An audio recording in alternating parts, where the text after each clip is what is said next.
Hey y'all, Miss Osborne back again for another flip video. So this time we're going to be talking about imperialism. Imperialism was a time in world history in which European powers came to rule the vast majority of Africa and Asia between about 1800 and 1920.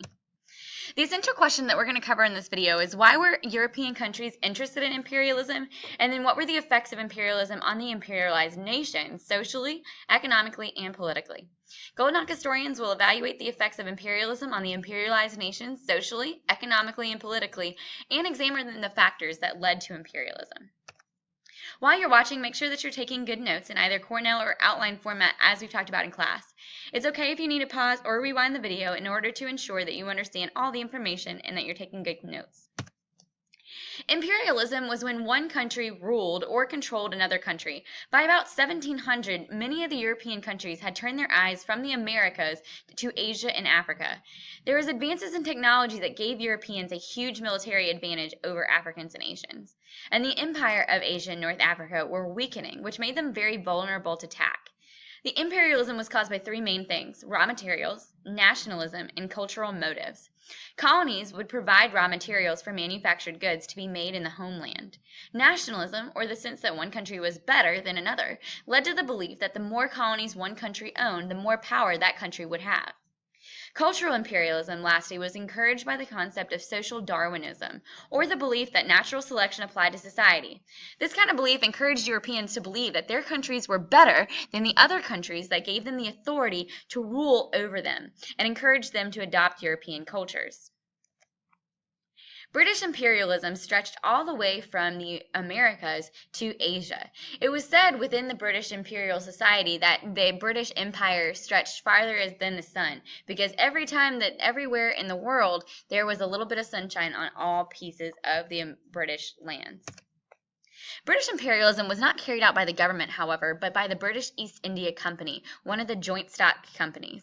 When the Mughal Empire in India had fallen to the Indian Empire began to break apart into smaller parts, allowing the British East India Company's leadership to take over the Indian land. The British East India Company convinced the Indian leaders that they needed British support so that they could compete against one another and depend upon British leadership.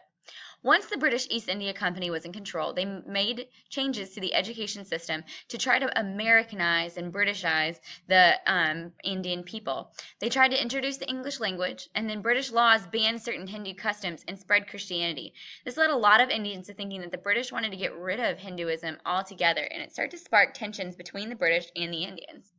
India was Britain's most important colony, but for many Indians it was humiliating. The era of British rule was known as the British Raj, in which it was led by the Indian Civil Service, the ICS, which was pretty much made up of all British people. The British who worked in India in the ICS considered themselves superior to the Indians, that idea of social Darwinism, and they served and believed the Indians were incapable of ruling themselves. Many Indians were not satisfied with the British rule. There were very few opportunities for Indians in government, and they really didn't feel like they had any influence on their government. The first Indian nationalist movement, the Indian National Congress, was founded in 1885 and was established by Hindu, English-speaking Indians that sought more representation in government. However, the Indian nationalism became more radical when the British announced plans to split the territory of Bengal in two. The British were attempting to make more governments easier, but the Hindus believed that they were doing this to break up their culture.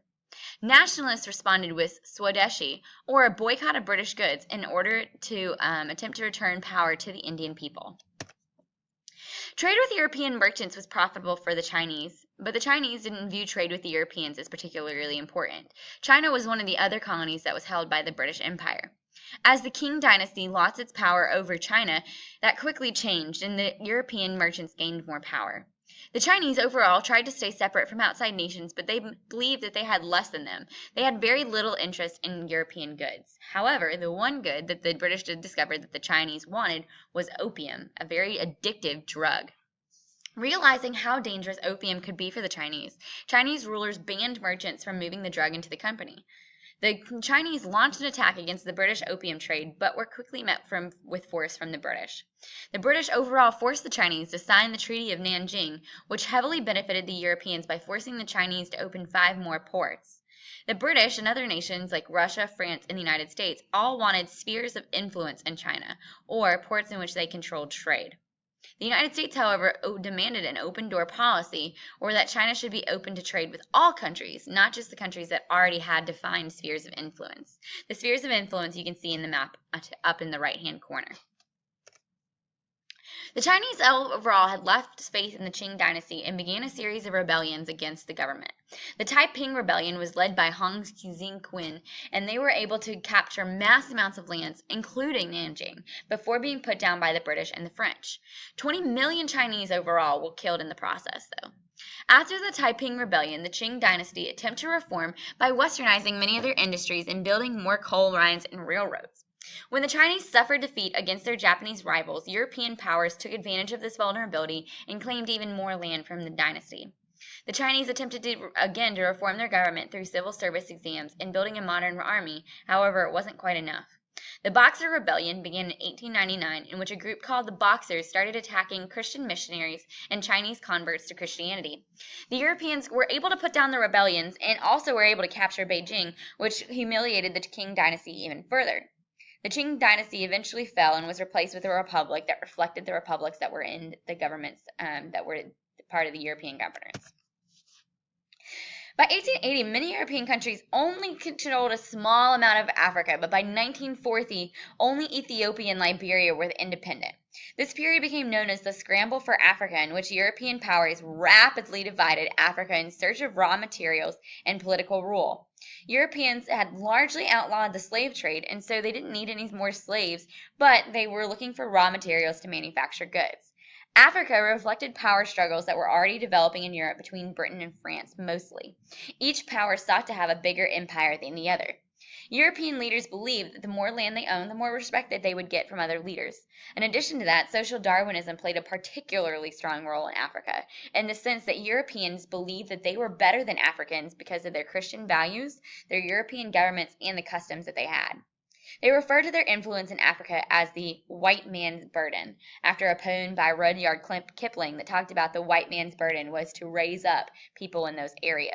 In the top right-hand corner, you can see a political cartoon kind of depicting the white man's burden, with the United States and Britain leading the charge.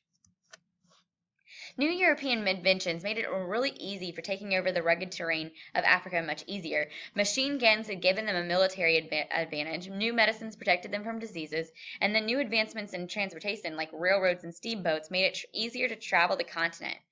One of the main developments in Africa was the Suez Canal that was built in Egypt, and it was used to connect the Mediterranean with the Red Sea, which shortened the distance between Europe and the Indian Ocean. This was particularly helpful for the British, who needed to get to the Indian Ocean to get to their colonies in Asia. It would have a significant impact on European trade overall, though, with all the different Asian colonies that they had. European leaders met in Berlin, Germany at the Berlin Conference to divide the African territory. The European nations had ignored the previously existing African boundaries that had been based on ethnic divisions, and this would end up leading to lots of African ethnic conflict, such as the Hutu and the Tutsi. Africans didn't passively accept European claims to rule over them, however. The Zulu people, led by Shaka, resisted European claims over them and fought against the British rule, and Menelik II of Ethiopia was the only ruler successful at maintaining independence against the European threat by also modernizing his army. Here's a picture of all the different areas. You can see from the picture that France owned most of the upper right-hand corner, while Britain owned a lot of the eastern Africa. Other countries also had different landholds, such as Germany, the Italians, and the Portuguese, but the French and the British were the most able to own the most. American imperialism was also occurring during this time period. Americans sought to expand their territories in the Western Hemisphere, mostly the Americas, and defend the Monroe Doctrine, which stated that the South and North America were going to be off limits to any future European imperialism except for the existing colonies. After a long revolution in Mexico against President Porfirio Diaz, the United States installed a pro-American president, Venustiano Carranza. They went to war with the Spanish in order to gain control over Cuba and the Philippines, eventually making both the territory of the United States. And then in addition, they also helped to declare Panama independent and build the Panama Canal that would be able to connect the Atlantic Ocean and Pacific Ocean to decrease travel time.